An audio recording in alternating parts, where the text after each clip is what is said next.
तीर्थंकर अरिहंत प्रभु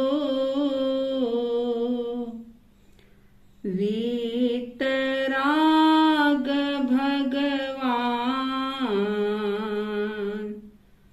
स्वीकारो मेरी वंदना भवतारक जलयान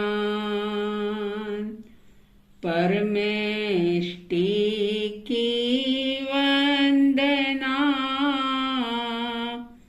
शमन करे भवताप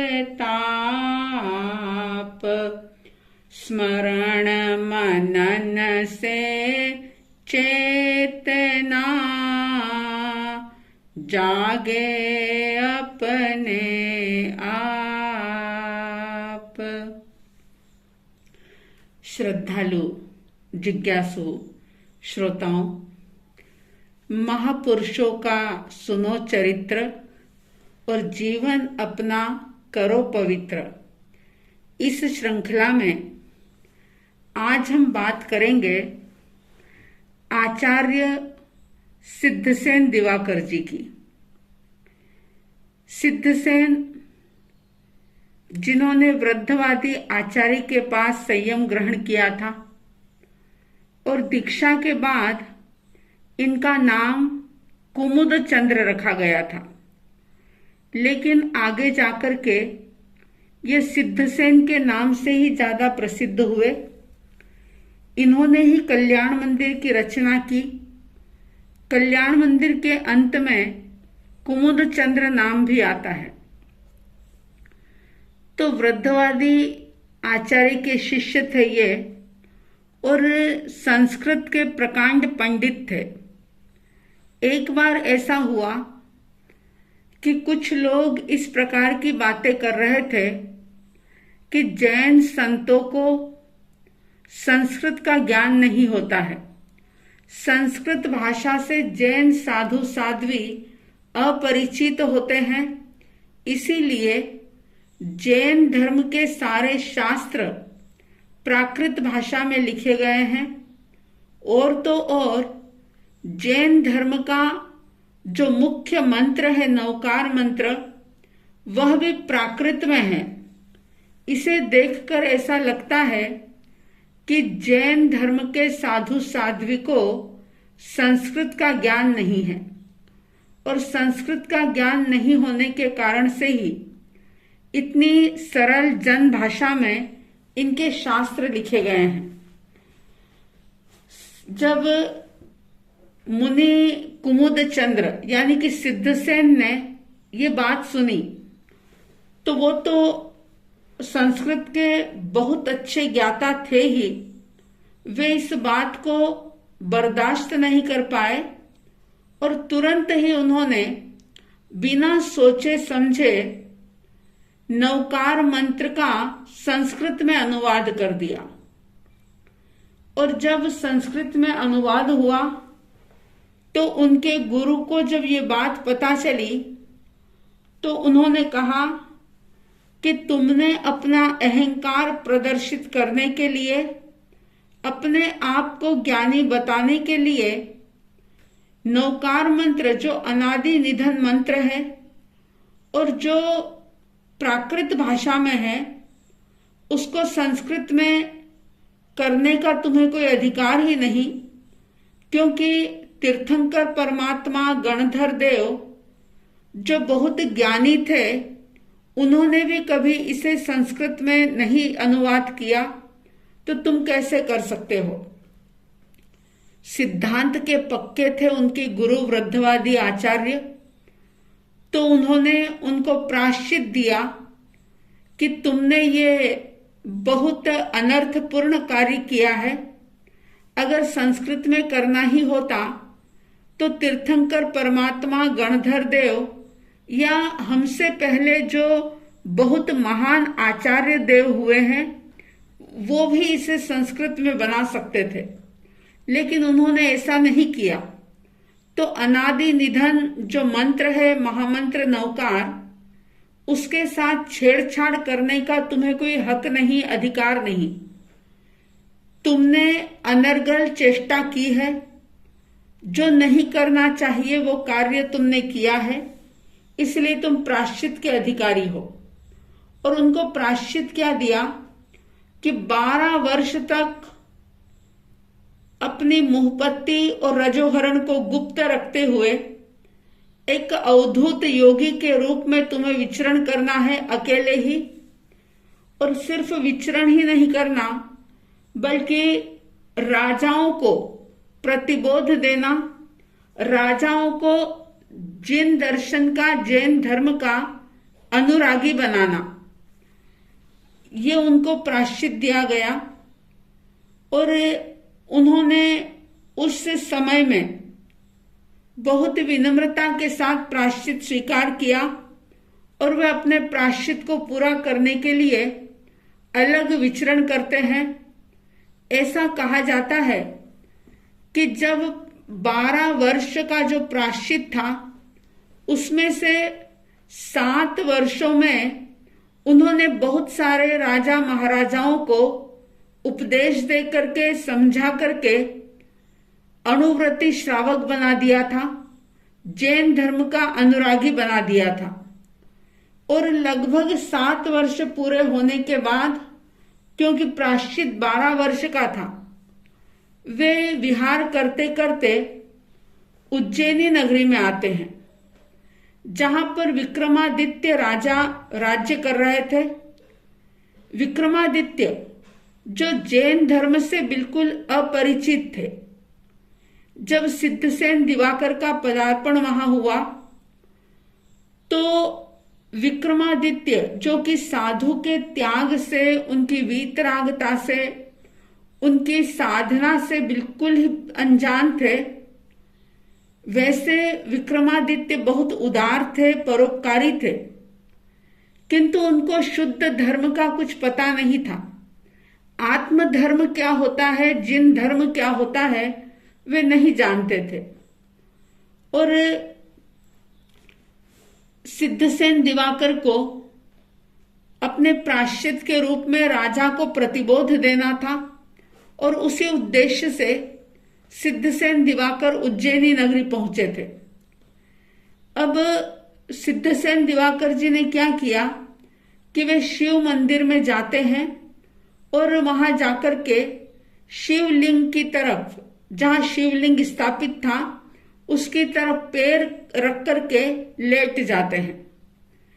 पुजारियों ने उनको हटाना चाहा, बहुत डांटा फटकारा, लेकिन सिद्धसेन दिवाकर हिलते भी नहीं हैं, बस मुस्कुराते रहे। सिद्धसेन का लक्ष्य जो था वो कोई महादेव का अपमान करना नहीं था, लेकिन बरसों से छुपे हुए एक महान सत्य को प्रकट करने का उनका उद्देश्य था। वे बिल्कुल शुद्ध भावों से अपने आप को परिपूर्ण करते हुए एक अनूठे लक्ष्य के साथ जागते हुए भी सो रहे थे और सोते हुए भी जाग रहे थे। जब पंडे पुजारियों ने देखा कि ये अवधूत योगी जो बिल्कुल हट नहीं रहा, ये हमारे भगवान का अपमान कर रहा है, इसे सजा देनी चाहिए, विक्रमादित्य के पास गए और विक्रमादित्य को सारी स्थिति बताई कि ऐसे एक व्यक्ति आया है और शिवलिंग की तरफ पैर रख करके सो गया है, बहुत उठाने के बावजूद भी वो टस से मस नहीं हो रहा, तो क्या किया जाए। जैसा कि मैंने आपको बताया कि विक्रमादित्य राजा जो बहुत दयालु थे, परोपकारी थे, लेकिन जैन दर्शन से बिल्कुल ही अपरिचित थे। जैन साधुओं के बारे में उन्हें कुछ भी पता नहीं था। तो उन्होंने अपने सेवकों को कहा कि जाओ और जो भी व्यक्ति हमारे शिव भगवान की आशातना कर रहा है, अपमान कर रहा है, उनकी तरफ पैर रख करके सो गया है, तो उसे कोड़े मारे जाए। उसके शरीर पर कोड़े बरसाए जाए। अब इस प्रकार की सजा दी गई। अब सिद्धसेन के शरीर पर कोड़े मारे जा रहे हैं, लेकिन उस समय में एक बहुत बड़ा आश्चर्य घटित हुआ कि आचार्य सिद्धसेन को बिल्कुल भी दर्द नहीं हो रहा, उनके शरीर पर मार के निशान भी नहीं हो रहे। सिद्धसेन मुस्कुरा रहे हैं और उनकी उस मुस्कुराहट को देख करके जो वहां के पुजारी थे, उनका क्रोध, उनका रोष और दुगना हो गया। वे और जोर जोर से मारने लगे, लेकिन देख करके बड़े आश्चर्यचकित हो गए कि मार रहे हैं सिद्धसेन दिवाकर जी को, तो इन्हें लग क्यों नहीं रही। और वो मार जो थी वो लग रही थी विक्रमादित्य की रानियों को। वहां रानियों के पास न कोड़ा था, न चाबुक था, न कोई मारने वाला था, कोई भी नजर नहीं आ रहा था, लेकिन उन रानियों का शरीर नीला हो रहा था। रानियां चीख रही थी, चिल्ला रही थी, दर्द से कराह रही थी। क्रंदन सुना रानियों का तो विक्रमादित्य दौड़ते हुए आते हैं। वहां पर कुछ भी नजर नहीं आया। वो समझ नहीं पाए कि आखिर ये है क्या। अचानक विक्रमादित्य, जो कि बुद्धिमान भी थे, उनको याद आया कि मैंने पुजारी को आदेश दिया है उस अवधूत योगी को कोड़े मारने का। तो वो सोचते हैं कि अरे इसका और उसका क्या संबंध हो सकता है। कोड़े मारने के लिए तो मैंने उनको कहा है, लेकिन मेरी रानियों को इतनी पीड़ा क्यों हो रही है, इनके शरीर पर ऐसे निशान क्यों हो रहे हैं। विक्रमादित्य तुरंत ही उस शिव मंदिर की तरफ आते हैं, तुरंत पुजारियों को रोकते हैं। सिद्धसेन अपनी मस्ती में अभी भी मुस्कुरा रहे थे। विक्रमादित्य ने सिद्धसेन दिवाकर के उस तेजस्वी ललाट को देखा और सिद्धसेन दिवाकर को देखते ही विक्रमादित्य के हाथ अपने आप ही जुड़ जाते हैं और वो कहते हैं कि मेरे अपराध को क्षमा करें और मुझे ये बताएं कि आप हैं कौन। सिद्धसेन दिवाकर कहते हैं कि मैं एक साधु हूं। तो विक्रमादित्य ने कहा कि भाई साधु है तो आपको इतना तो नॉलेज है ही कि शिवलिंग की तरफ पैर नहीं किए जाते। शिवलिंग की तरफ पैर करके आप हमारे भगवान की आशातना मत करो, आप इनकी स्तुति करो। तब सिद्धसेन दिवाकर जी कहते हैं कि नहीं राजन, ये भगवान जो आपके हैं वो मेरी स्तुति सहन नहीं कर पाएंगे। तब विक्रमादित्य कहते हैं कि नहीं, आप स्तुति करो तो सही, मैं भी तो देखूं कि मेरे भगवान कैसे आपकी स्तुति सहन नहीं कर पाते। और वातावरण में एकदम से शांति छा गई चारों तरफ। और उसी समय सिद्धसेन दिवाकर जी महाराज ने ध्यान लगाया और मधुर आवाज में पार्श्वनाथ परमात्मा की स्तुति की। कल्याण मंदिर मुदारम अवध्य भेदी गूंजने लगे ये स्वर। और उन श्लोकों में जो वे बना रहे थे, रच रहे थे कल्याण मंदिर के रूप में, उन एक एक श्लोक में मंत्र की शक्ति थी, तंत्र की शक्ति थी, एकाग्रता की शक्ति थी। और इतना ही नहीं, पंच तत्वों पर नियंत्रण की भी शक्ति थी। सिद्धसेन दिवाकर बाहर की दृष्टि से बिल्कुल बेहोश थे, लेकिन अंतर से पूरे होश में थे।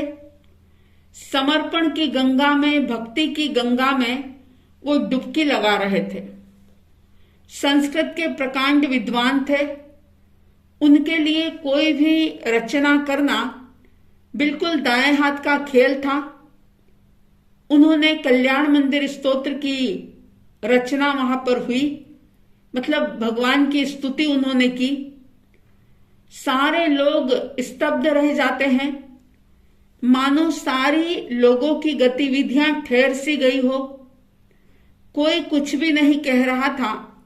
सारे उनके उस स्वर में, जो मधुर शब्दों में गा रहे थे, सारे उन शब्दों में डूबे हुए थे, मधुर आवाज सुन रहे थे। जैसे ही 11वां श्लोक वो बोलते हैं, यानी 10 श्लोक की रचना हो गई, 11वें श्लोक की रचना होती है कि एकदम से अचानक धरती फटती है, बिजली जोर से कड़कती है। लोगों को ऐसा महसूस हुआ कि मानो आसमान ही गिर गया हो। बहुत जोर से विस्फोट होता है और एक जबरदस्त आवाज के साथ एक चमत्कार हुआ। जैसे ही उन्होंने 11वां श्लोक बोला, वो 11वां श्लोक पूरा हुआ कि उसके साथ ही शिवलिंग फटता है, परतें जो थी वो उतरती गई और शिवलिंग के भीतर से पार्श्वनाथ पद्मावती की प्रतिमा प्रकट हुई।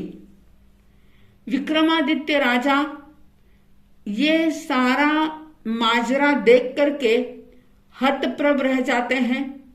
सारे के सारे लोग आश्चर्यचकित हो जाते हैं। सिद्धसेन ने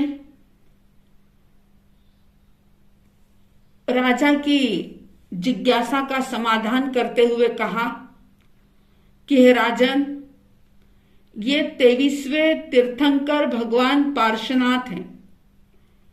इस पार्श्वनाथ भगवान की प्रतिमा का निर्माण अवंती सुकुमार के बेटे महाकाल ने किया था। बहुत पहले इसकी प्रतिष्ठा हुई थी और जैसा कि मैंने आपको बता ही दिया अवंती सुकुमार के बारे में, अवंती सुकुमार जो मुनिराज की वाणी को सुनते हैं और नलिनी गुल्म विमान का वर्णन सुनकर के उनको जाति स्मरण ज्ञान होता है, और जिस दिन दीक्षा ली उसी दिन उनको वो ऐसे भेद विज्ञान के अंदर लीन हो जाते हैं और ऐसी आत्म साधना करते हैं, आत्मा में ऐसा रमण करते हैं कि सियालनी आकर के उनके शरीर को खा जाती है, लेकिन उनका ध्यान विचलित नहीं होता है और वे मर करके नलिनी गुल्म विमान में पैदा होते हैं। और जब ये सारी बात उनकी माँ को पता लगती है तो माँ सहित उन अवंती सुकुमार की 32 जो रानियां थी, उनमें से 31 रानियों ने दीक्षा ली। एक रानी जो उस वक्त गर्भवती थी, उसने दीक्षा नहीं ली। और उसी का बेटा महाकाल जब बड़ा होता है और जब उसे पता लगता है कि मेरे पिताजी की यहाँ पर समाधि हुई थी, तो उन्होंने अपने पिता की स्मृति में पार्श्वनाथ भगवान का एक बहुत विशाल मंदिर बनाया था और मंदिर का निर्माण करवा करके प्रतिष्ठा करवाई थी। महाकाल ने प्रतिष्ठा करवाई थी, इसलिए उस मंदिर का नाम महाकाल के रूप में प्रसिद्ध हुआ। फिर बहुत समय बीता, खूब उतार चढ़ाव आए और वैसे तो उस महाकाल मंदिर में पार्श्वनाथ, अवंती पार्श्वनाथ को विराजमान किया था, लेकिन जब समय बीता तो वहां पर शिव मंदिर बन गया। तो विक्रमादित्य ने पूछा कि अवंती पार्श्वनाथ का ये मंदिर शिव मंदिर और प्रतिमा शिवलिंग में कैसे बदल गई। तब सिद्धसेन दिवाकर जी कहते हैं कि राजन देखो, धर्म तो एक ही है और वो है आत्मधर्म। उसे पाने का रास्ता भी एक ही है, अहिंसा आदि। वैसे देखा जाए तो भेद जो है वो धर्म में नहीं है, भेद इंसान के स्वार्थ में होते हैं, स्वार्थ के कारण से व्यक्ति भेद कर देता है। जब इंसान के ऊपर स्वार्थ हावी हो जाता है तो धर्म हार जाता है और अधर्म जो है वो जीत जाता है। सिद्धसेन दिवाकर जी विक्रमादित्य से कहते हैं कि राजन, यहां भी ऐसा ही हुआ। प्रतिमा पर, जो कि पार्श्वनाथ परमात्मा की प्रतिमा थी, उस पर परतें चढ़ा दी गई, इसे गोल आकार में बना दिया गया और इस तरह शिवलिंग का स्वरूप बनाकर के इसे पूजा जाने लगा। 200 वर्षों से पार्श्वनाथ भगवान की प्रतिमा शिवलिंग के रूप में पूजी जा रही थी। आज परतें हट गई बाहर की और अंतर का सूर्य जो था वो प्रकट हो गया। विक्रमादित्य बहुत प्रभावित होते हैं सिद्धसेन दिवाकर जी से, सारी बातें सुनकर के बहुत प्रसन्न होते हैं और ये कहते हैं कि देखो, मैं तुम्हारे जैसा साधु तो नहीं बन सकता, लेकिन मैं जिनेश्वर परमात्मा के धर्म को जरूर अपनाऊंगा। मैं श्रावक बनना चाहता हूं। अब इधर सिद्धसेन दिवाकर जी का जो प्रायश्चित था कि इतने राजाओं को प्रतिबोध देना है, अंतिम विक्रमादित्य को उन्होंने प्रतिबोधित किया, उनको श्रमणोपासक बनाया। सिद्धसेन दिवाकर जी का प्रायश्चित भी पूरा हुआ, चारों तरफ जय जयकार हुई। सिद्धसेन दिवाकर जी के हाथ से परमात्मा की प्रतिष्ठा हुई। लंबा समय बीता और बहुत समय बीतने पर जब मंदिर जर्जर हो गया तो फिर से उसका जीर्णोद्धार हुआ और फिर मध्यकाल में परमात्मा को विराजमान करने के लिए प्रतिष्ठा से पहले शिखरबद्ध एक भव्य मंदिर का निर्माण किया। लेकिन एक ऐसी घटना घटी कि प्रतिष्ठा से पहली ही रात, एक दिन पहले ही, कुछ कट्टरपंथी तत्वों ने, कट्टरपंथी लोगों ने जहां पार्श्वनाथ भगवान की प्रतिमा विराजमान होनी थी वहां पर शिवलिंग को विराजमान कर दिया। उस समय के राजा का उनको सपोर्ट प्राप्त था। अब कोई कुछ नहीं कर पाया।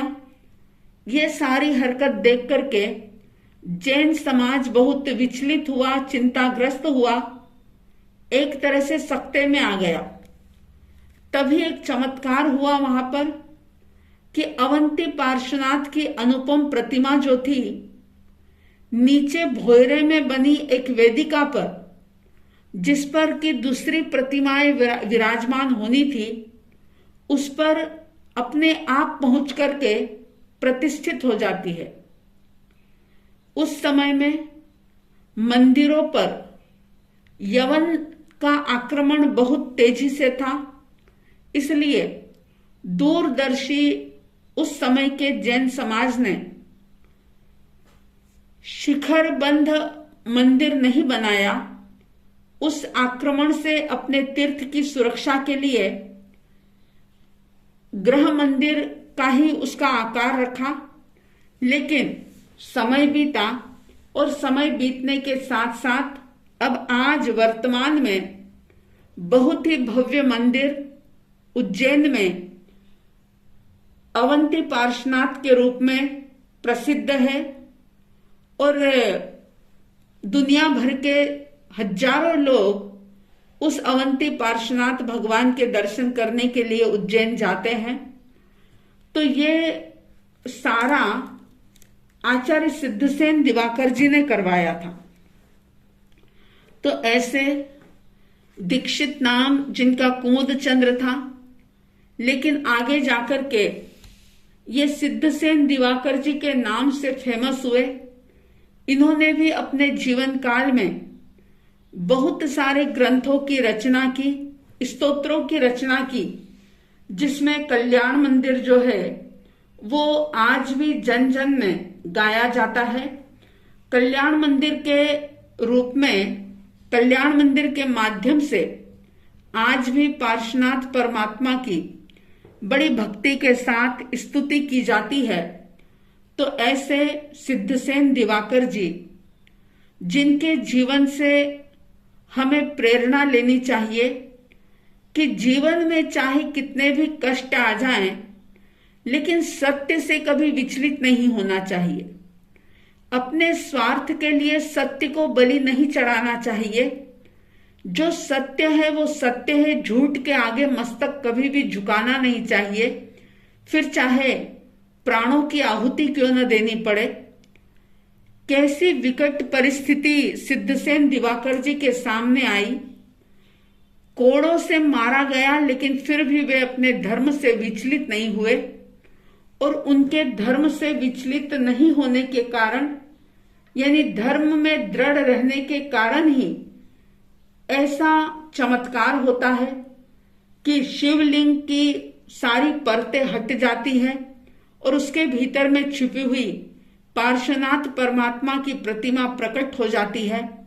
इस तरह से हमें सिद्धसेन दिवाकर जी के जीवन से ये सीख, ये शिक्षा जरूर लेनी चाहिए कि चाहे कैसी भी परिस्थिति जीवन में आए, लेकिन हम अपने सिद्धांतों से, अपने जो वैल्यूज हैं उनसे कभी भी कंप्रोमाइज ना करें, अपने धर्म में दृढ़ रहें। आप सबके भीतर में धर्म की दृढ़ता आए, सत्य के प्रति आप दृढ़ रहें, ऐसी साध्वी द्वय की तरफ से हार्दिक हार्दिक शुभ मंगल भावनाओं के साथ जय प्रभु महावीर, जय गुरु आनंद।